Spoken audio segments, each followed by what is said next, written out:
Are you still slogging through hand-separate, metronome-only practice because everyone says it works? My students have performed on NPRs from the top, and after decades of teaching and playing in Carnegie Hall myself, I know there's a better way.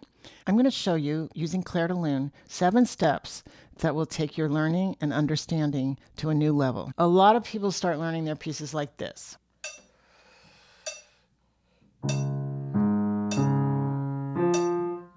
Turn it up. There is a better approach.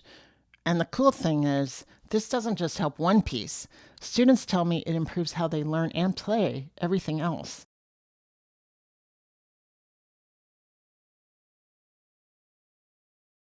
If you want me to walk you through this day to day, I'll tell you more about that at the end of the video. So step 1, map the structure first so you're not lost. If you ever feel like you're practicing a ton but not getting anywhere, it's usually because you're trying to absorb a forest of notes all at once. Your brain does not absorb a forest. It will learn a map. So before I play much at all, I do 3 quick types of marks right in the score. First, I mark the big sections. So for Clair de Lune, the first part is A, this famous opening melody. The second part is this transition, tempo rubato. The next part would be this part, un poco mosso. And then in my mind, the next part would be the return here. And I would call that A1. Second, I would circle anything that repeats. Anytime Debussy gives you the same material again, you just save yourself practice time because you're not learning it twice. And third, star or mark in red the hardest spots. Now that you've gone through the piece a bunch of times, you probably know where the harder parts are. I literally put a big star or a box around the 2 to 3 places that I know will take the longest.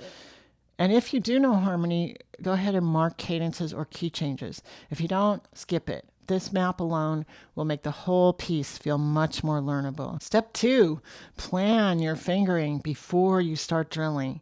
This is how you get rid of those so-called random mistakes where you know how it sounds, but your fingers still get all tangled up. If you practice the same spot with 3 different fingerings, you're basically memorizing 3 different movement patterns. And then under pressure, your brain is going to be like, well, which one is it today? That's where the random mistakes come from. It's like taking a different route to the grocery store every time. You'll never actually learn the way. So here's my rule. 1 passage, 1 fingering plan. If you're learning the piece, you're learning the fingering. They're the same thing. How I do it is 2 passes. I do a global pass. I scan the whole score.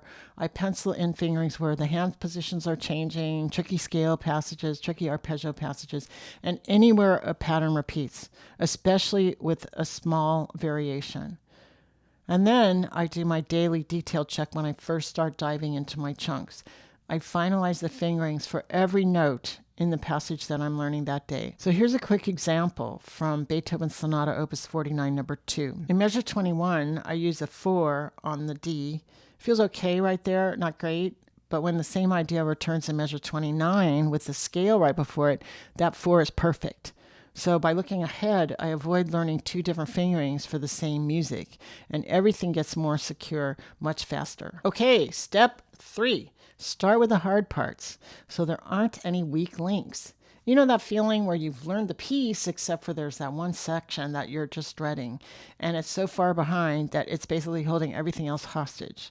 So here's the rule. Start with the part that will take the longest. It's like cooking for a dinner party. You don't make the salad first and then throw the roast in 10 minutes before everybody shows up. For Clair de Lune, I would start with the middle, measures 41 and 42, and 45 and 46. Get those underway early, and the rest of the piece can catch up, so everything becomes solid at the same time. You could start from the end for the same reason, security, but the main point is the same. Don't leave the hardest spot for last. And step 4, build chunks that stick. If you practice for an hour and then you come back the next day and it feels like you forgot absolutely everything, the problem is almost always that you're practicing too big of a chunk. Think of it like food. You can't swallow a whole meal in one bite. Your brain also needs small, chewable chunks. Here's my exact recipe. Pick a tiny chunk, 1 beat, 2 beats, maybe a bar, if it's not too hard. Small enough that you can play it perfectly. Set a tempo of no mistakes. If you can't track what you're doing, it's too fast. Repeat it 3 times, take a small break, and repeat it 3 more times. Same fingering, same movements. And every time, play a little bit across the edge so that you practice into the next chunk that you're supposed to learn. I'll show that right now with Clair de Lune.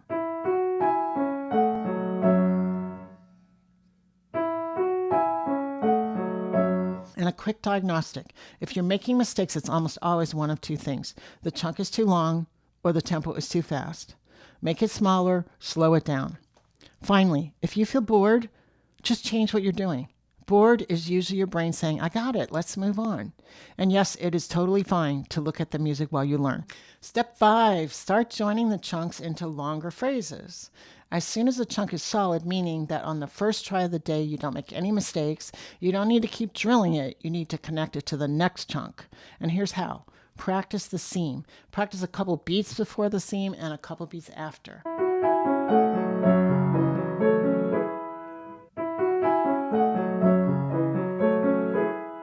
Step 6, add musicality from day 1 so it sounds good sooner. Have you ever learned the notes and it still doesn't sound like the recording that made you fall in love with that piece? Let me show you what I mean.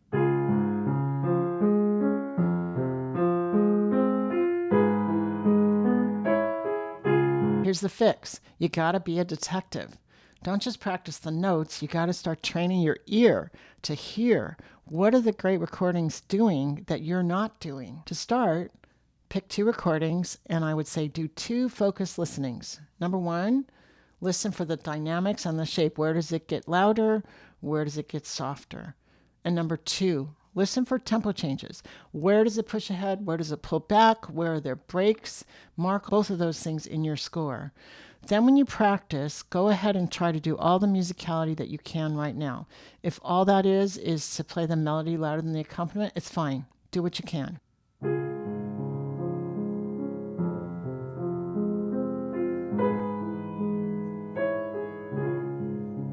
Another great tip is to sing the melody as you're learning it.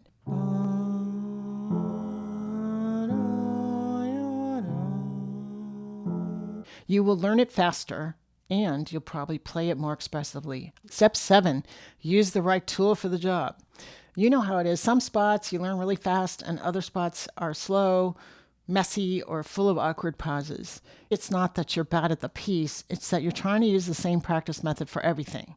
It's like eating. You don't eat soup with a knife. You got to pick the right tool. So here are my 3 go-to tools for kind of the main types of problems that people have. Number 1, rhythm. Say it before you play it. And this is going to help you a lot with the rhythm in Clair de Lune because measures 1 through 25 are basically switching between groups of 2 and groups of 3 on the same pulse for the whole time. And that's where people lose the beat. They don't actually feel the pulse, they guess, and then the whole thing turns into mush with sort of random spaces in there. So instead of counting, I like to have folks use 1 rhythm word per pulse. Your voice leads, your fingers follow. I'm going to speak the rhythm first, and then I'm going to play it. Pineapple jello, jello. Pineapple jello, jello. Tool number 2, leaps. Get there early. If the issue is unwanted intermissions, the goal is get to your new note early so you're not jumping at the last second.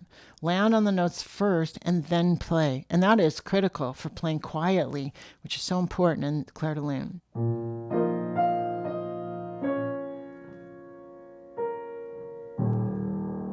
And tool number 3, speed. If your issue is speed, don't just keep trying to crank the metronome and hoping it's going to improve.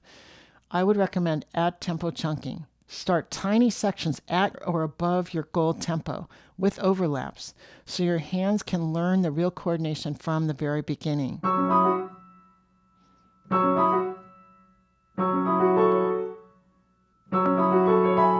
The big idea is name your problem, rhythm, leaps, speed, and then use the right tool.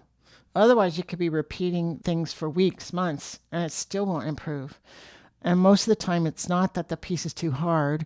It's that nobody told you what to do when rhythm, leaps, or speed are the things that are breaking. Quick recap of these 7 steps. Number 1, map the structure so you're not lost. Number 2, Plan your fingering so you don't create random mistakes. Number 3, start with the hard parts so there aren't weak links. Number 4, build tiny chunks that stick. Use a no mistakes tempo and always work with an overlap.